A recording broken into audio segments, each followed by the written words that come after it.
OpenAI just confirmed it. Sora's API, gone. September 24th. That's it.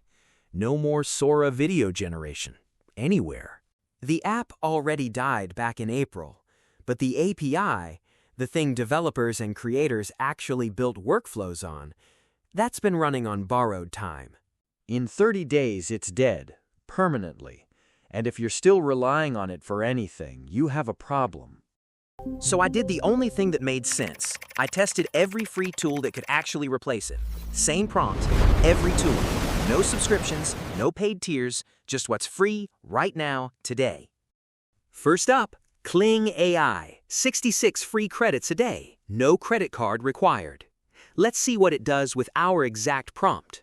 Result? Strong motion. The wave physics hold up.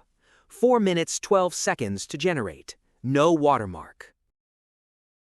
Next, Veo 3.1.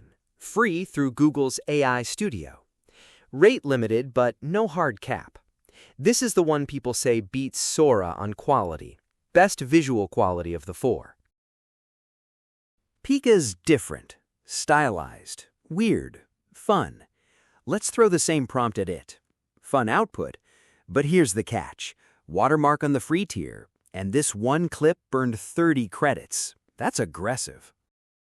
Last one, Luma Dream Machine. Free tier, no card. Decent, but look at the water, it flickers. The cat's outline drifts. Usable if you cherry pick, but not a reliable Sora replacement. Here's the ranking. If Sora's API dying actually affects your workflow. This is the truth. Veo 3.1 gets you closest to Sora's quality, for free. Kling wins if you need speed and volume. 30 days, that's all you've got if you're still on Sora. Which one are you switching to? Drop it below, and if this saved you the research, you know what to do.